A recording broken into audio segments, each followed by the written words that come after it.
그렇지만 제 과거가 너무나도 어이없게 시댁과 남편에게 알려졌고 남편의 고집으로 겨우 이혼만은 당하지 않게 되었지만 저는 죄인인 양 남편의 곁에서 죽은 듯이 살게 되었어요.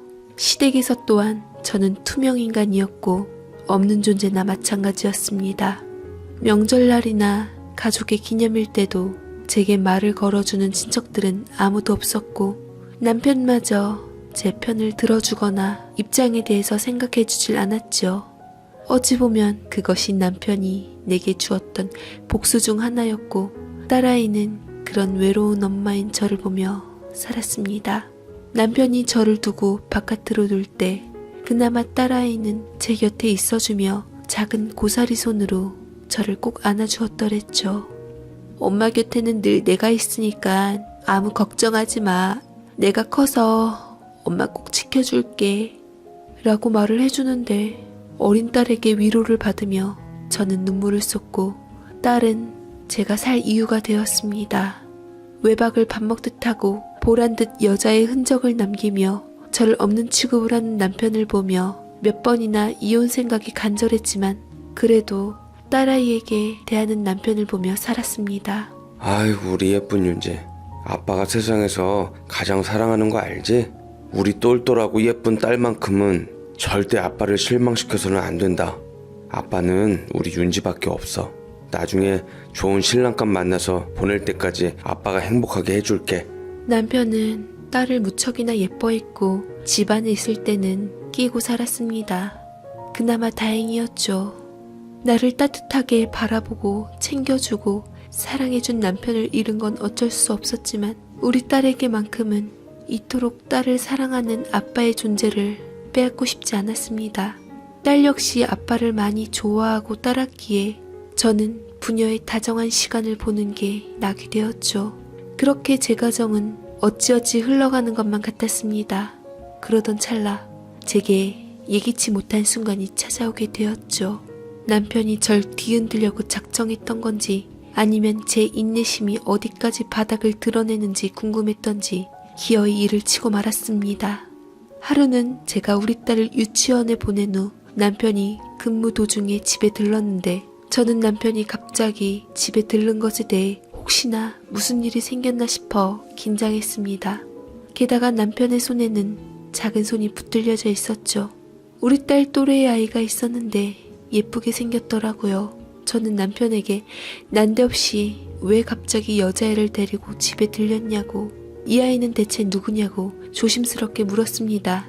그러자 남편은 제게 조롱하듯 아이를 소개하더군요.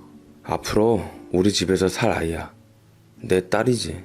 여지껏 양육비 주며 지 엄마가 키웠는데 다른 남자를 만나서 재혼한다고 이 아이는 데려가라더군. 내 혈육을 밖으로 돌릴 수도 없고 해서 뭐 결론은 당신이 앞으로는 이 아이를 당신 새끼다 생각하고 윤지랑 차별하지 말고 잘 키워줬으면 좋겠어. 이번 주까지 정식으로 법적 절차를 밟을 예정이야. 라고 하는데 세상에, 바깥으로 돌며 바람핀 것까지 눈 감아주려 했건만 어떻게 밖에서 나온 자식을 우리 가족으로 법적으로 입적시키려고 하는지 뻔뻔함이 기가 막혔습니다. 적어도 저는 숨기려고 노력이라도 했지. 보기조차 꺼림칙한 아이를 보며 그동안 제가 시댁 식구들이나 남편에게 당했던 무시와 서름을 돌이키고는 악을 써댔습니다. 저 애를 절대로 우리 가족으로 받아들일 수 없어. 지금 당신이 밖에서 나온 자식을 나더러 키우라는 거야? 기가 막혀. 딱 봐도 우리 딸 또래거나 더 커 보이는데 대체 이 아이를 언제 낳은 거야? 솔직하게 말해봐. 그게 뭐 어쨌다고? 그래서 뭐 억울해? 당신이 결혼 전 밖에서 애 낳은 것 같고 시비 거는 나랑 우리 집이 뭐처럼 보여? 제 과거를 운운하며 아나무인으로 거들먹거리고 쏘아대는 모습에 속이 울렁거렸습니다. 이거야말로 날 작정하고 속인 건 아닌가. 용서할 수가 없더이다. 저를 향한 따가운 눈초리를 너도 한번 당해봐라라는 심정으로 돌려주고 싶었어요. 그래 억울해. 나한테는 결혼 전에 있던 일로 그렇게 사람 투명인간 취급을 했으면서 당신 역시 신혼 초에 다른 여자 사이에 애 낳았으면 나보다 더한 거 아니냐고. 뭐가 그렇게 떳떳해서 나한테 여지껏 정신적 고통을 줬는데? 빨리 시댁 식구들한테 알려서 당신 역시 나처럼 떳떳하지 못하다고 말해. 나도 우리 친정한테 얘기해서 당신 허물 다 말해 원점으로 돌려놓을 거야. 라고 말하니 남편은 어이없다는 듯 배째라고 어거지를 피웠습니다. 그럼 뜻대로 한번 해보던가. 적어도 네가 윤지 엄마라면 좀 판단이라는 것을 해야 하지 않을까? 겉으로나마 화목한 가정에서 잘 자라고 있는 윤지가 엄마나 아빠 없이 자라길 바란다면 어디 마음대로 해봐. 라고 하는데 딸 생각을 하니 제 감정적인 부분도 멈춰야만 하더라고요. 비록 우리 부부 사이는 불행했지만 적어도 우리 딸한테만큼은 책임 있는 좋은 부모였으니깐요. 이제 모든 걸 알 만큼 커버린 딸이 상처받길 바라진 않았습니다. 그래서 저는 남편에게 못 이겨 내 딸을 봐서라도 결국은 남편이 바라는 대로 그 아이의 법적 절차를 밟아 우리 가족으로 받아들이게 되었죠. 제가 졌습니다. 그런데 남편은 하나로 부족했던지 밖에서 갓난쟁이인 아들 하나를 더 낳아 제게 보너스로 내밀더이다. 이번에는 시댁 군단까지 쳐들어와서는 대를 이어줄 장손이라고 치켜 세워주며 아이를 받아들이지 않으면 당장 갈라서라고 하는 바람에 저는 결국 수모를 못 이기고 딸과 함께 친정으로 도망친 후 엄마에게 하소연을 했습니다. 딸만 아니면 이혼하고 싶은 마음이 굴뚝 같아요. 그냥 눈 딱 감고 이혼할까요? 이렇게 살아서 뭐해요? 아무 의미 없게. 내가 왜 밖에서 나온 애들까지 다 책임져야 하는지 모르겠어요. 참을 만큼 참았고 지쳐서 이렇게 살아야 할 이유를 모르겠어요. 심각한 얼굴로 친정아버지 또한 이 모든 상황에 대해 분노했지만 끝까지 제게 이혼만은 안 된다고 당부했습니다. 누구나가 이혼이 정답이란 것을 알고 있었음에도 불구하고 단 한 가지 딸 문제 하나가 절 죄어오고 있었습니다. 친정아버지께서는 부부싸움을 하고서 친정으로 쪼르르 달려오는 모양새가 좋지 않다며 저더러 당장 돌아가라고 호통까지 치더군요.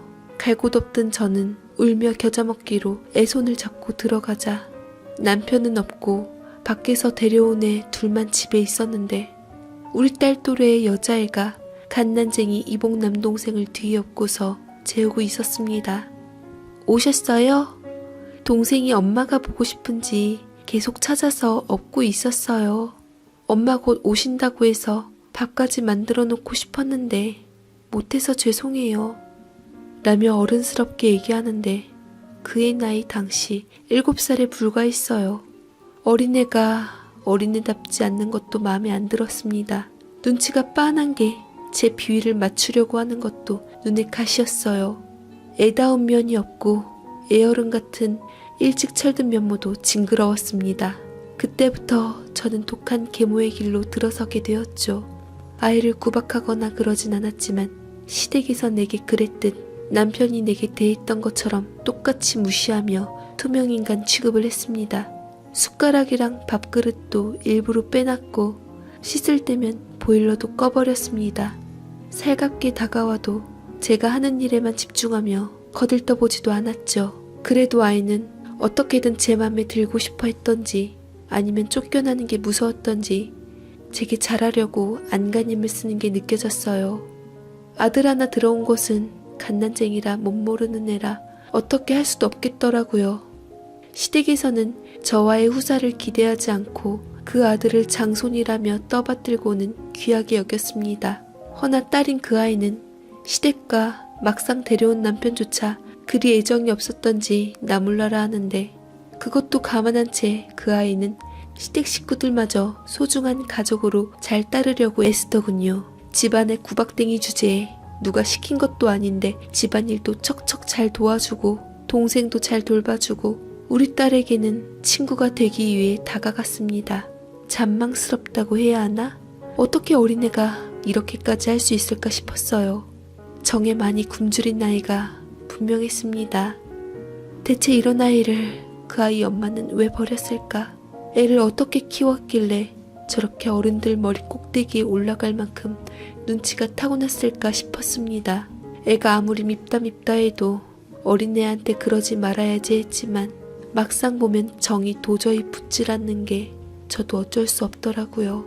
시댁 식구들 보호 아래 있던 아들에 대한 묵혔던 화까지 그 애한테 다 내버렸습니다. 저는 한마디로 어른 자격이 없는 사람이었죠. 그러던 어느 날 초등학교 입학하고 3학년 때쯤인가 한참 후에 그 아이가 자기가 그린 그림 하나를 자랑스럽게 들고 오더군요. 엄마 이것 좀 보세요. 내가 그린 그림이에요. 이걸로 학교 미술 경시대회에서 대상 받았어요. 상장과 트로피를 내밀며 기쁘게 얘기하는 그 아이는 가족 그림을 그렸는데 제 얼굴을 아주 예쁘게 그린 후 영인이 엄마라는 글씨를 써놓았더군요. 저도 인간이었던지라 마음이 안 좋았지만 불현듯 시댁과 남편이 떠오르며 외면해버렸습니다. 나이는 우리 딸이랑 동갑으로 되어 있었지만 어쩐지 우리 딸보다는 정신연령도 높고 똘똘한 게 언니 같은 느낌이 들었어요. 우리 딸은 어릴 적에 못 모르고 그 아이와 잘 지냈지만 자랄수록 제가 그 아이를 냉대하는 걸 보자 똑같이 그 아이를 거부하며 싫어했죠. 우리 딸은 그 아이의 가족 그림을 발견하고는 스케치북을 찢어 미움을 드러냈습니다. 누가 너랑 가족이야? 우리 엄마 딸도 아닌 게 우리 엄마 보고 왜 니네 엄마라고 썼어? 어디서 혹 같은 게 튀어나와서는 나만 우리 엄마 아빠 진짜 딸이야. 너랑 은석이는 가짜라고. 그러지마 윤지야. 나도 우리 엄마 딸이야. 너도 나보다 생일이 느리니 내 동생이고 같이 살고 있으니까 우린 한 가족이잖아. 다들 한 가족인데 니네 엄마 우리 엄마가 어딨어. 은석이도 나도 우리 엄마는 세상에서 저분 한 분밖에 안 계셔. 우리가 잘 지내야지 엄마 아빠도 행복할 수 있어. 끼시네. 너 그런 말 하지마. 재수없어. 당장 우리 집에서 나가가지고 니네 엄마 찾아가. 우리 집에 빌붙어 살지 말고. 아빠도 너 안 예뻐하는 거 알아? 우리 아빠는 은석이랑 나밖에 몰라. 알면 눈치껏 나가는 게 좋지 않니? 너는 절대로 우리 가족이 될 수 없어. 알겠어? 라고 일침을 놓는데 순간 그 아이의 표정은 눈물을 금방이라도 떨어뜨릴 것 같은 슬픈 얼굴을 했습니다. 10살짜리 여자아이들의 자존심 싸움은 어른들로부터 비롯되었던 것이었죠. 제일 최악인 건 제 자신이었습니다. 알아요. 제가 얼마나 유치하고 보잘것없는 사람이었는지. 그렇지만 정말 싫었어요. 기가 왜 그렇게 주는 것 없이 미웠는지. 어쩌면 시댁과 남편에게 외면당해 겉도는 외로운 그의 모습에서 내 모습을 봤기 때문에 인정하기 싫어 그토록 진저리를 쳤던 건지도 모릅니다. 나는 그때의 나를 죽을 때까지 용서하지 못할 겁니다. 결국 그 아이는 어른들의 이기심으로 인해 온갖 상처를 받고 집을 홀로 나가버렸습니다. 그동안 키워줘서 감사하다고 나는 어디에서든 우리 가족들을 많이 그리워하고 사랑할 거라며 아침에 눈을 뜨니 그런 글씨를 써놓고 사라져버렸어요. 마지막까지 정성껏 차린 가족 식사가 차려져 있었습니다. 두부조림이며 된장찌개며 언제 일어나서 차린 건지 주방도 깔끔하게 정돈되어 있었어요. 하지만 남편은 시큰둥하게 반응했습니다. 버려. 애 손때 묻은 밥을 어떻게 먹으라고. 나 비위 약해서 안 돼. 당신이 다시 차려. 우리 딸이랑 아들 배고프겠다. 어린 딸이 가출을 했는데도 남편은 미동 없이 신문을 보는 여유까지 부렸고 은석이와 윤지만 바라보고 있었죠. 미운 정이라도 들었던지 그토록 눈앞에서 안 보이길 바랬던 그 아이가 정작 안 보이자 우습게도 심장이 미친 듯이 뛰기 시작했어요. 본능적으로 걱정이 들었던 건지 식사 차리는데 안절부절 못하며 집중을 못하겠더라고요. 저는 아닌 척 남편에게 슬쩍 말했습니다. 애 걱정 안 돼? 그래도 당신 딸이 편지까지 써놓고 집을 나갔는데 당신 아빠잖아. 찾아봐야 하는 거 아니야? 내가? 아, 그치.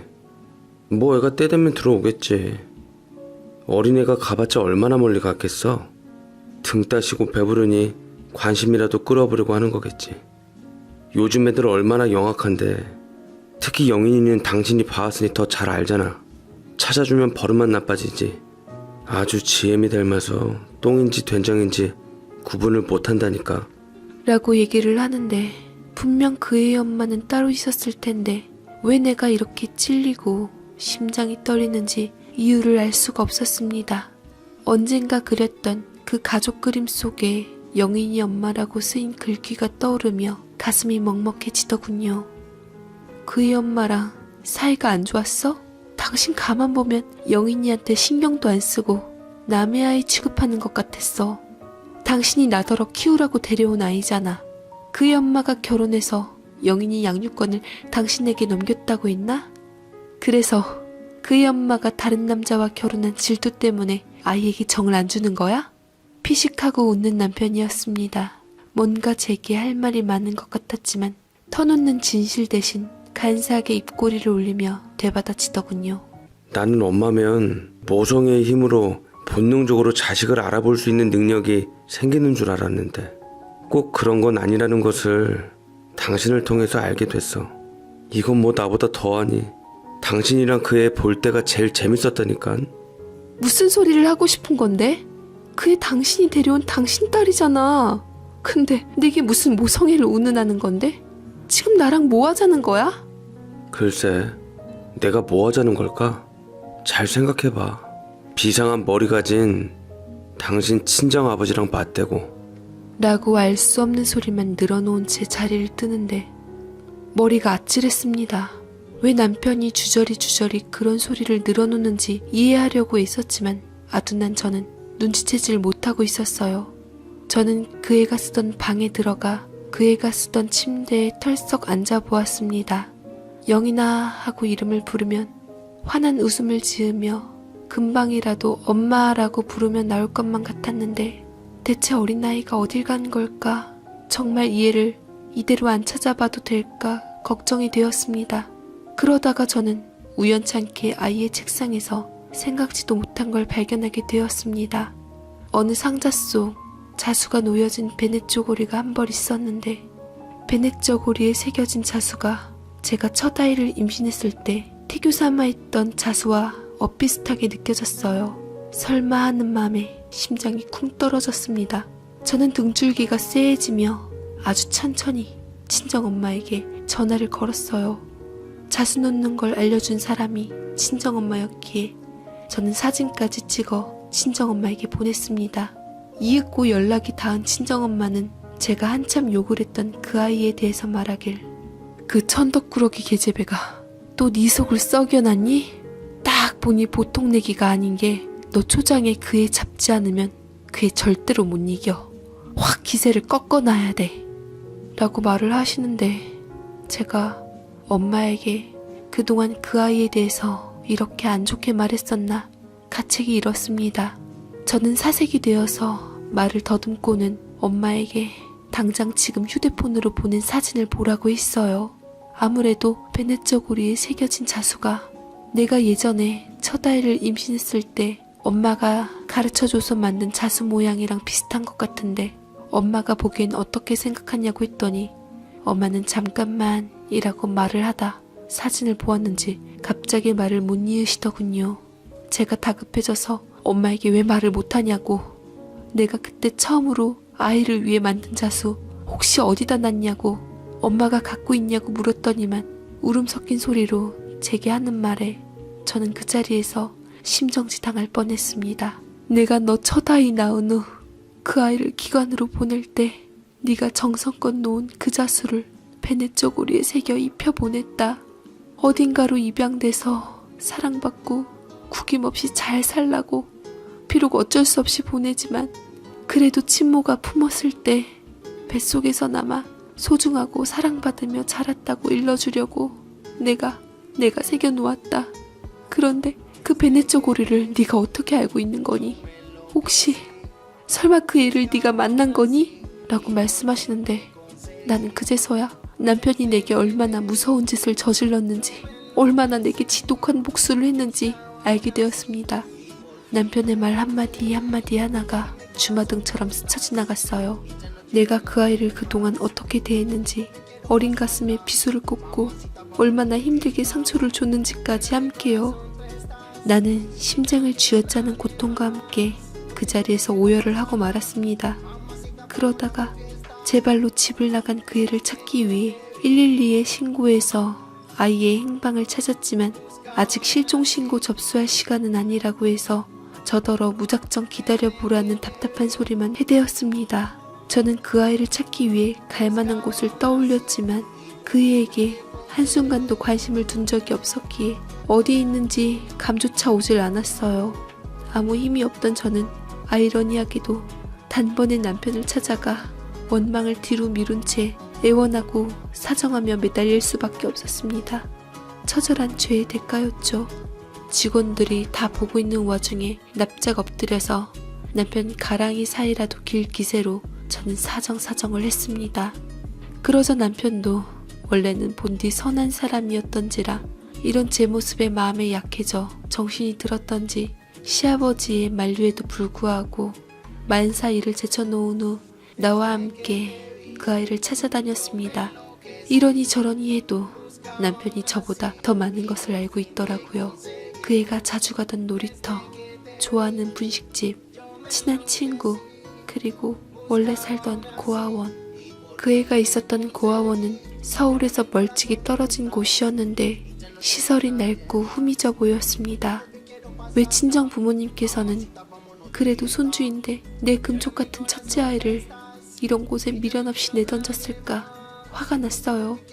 심지어 출생신고조차 2년이나 늦게 지금 둘째 아이랑 동갑이 되었던 거였더군요. 눈물에 상심하고 있을 때 순간 기적 같은 일이 벌어졌습니다. 그 아이는 어떻게 그곳으로 갔는지 익숙한 듯 자기처럼 등진 아이들을 돌보고 있더라고요. 그래서 남동생인 은석이를 능숙하게 잘 보았나 그토록 집안일을 잘했던 건가 싶었습니다. 그 아이는 엄마 아빠가 자기를 찾아올 줄 몰랐다는 듯 놀란 얼굴로 바라보았어요. 태어나는 순간조차도 안아보지 못했던 내 딸을 처음으로 엄마의 모정으로 안아보았습니다. 따뜻하고 말라있던 아이의 몸이 내 품 안에 들어오고서야 나는 안심을 했고 미안함이 폭풍처럼 휘몰아쳐 아이에게 미안하다는 말 외에 어떤 말도 할 수가 없었어요. 내 딸은 뭐가 뭔지 어리둥절한 채 내가 친엄마인 줄은 모르고 마치 자기가 집을 떠나 내가 찾은 줄만 알고 미안해했습니다. 걱정시켜드릴 생각은 전혀 없었다며 자기가 사라지는 게 우리 가족을 위한 일이라 생각했다며 징글징글한 게 아니라 대견하게 말했습니다. 저는 한참 동안 아이를 안고 난 후 오열한 뒤 담배를 피며 복잡한 얼굴을 하고 있는 남편을 마주했습니다.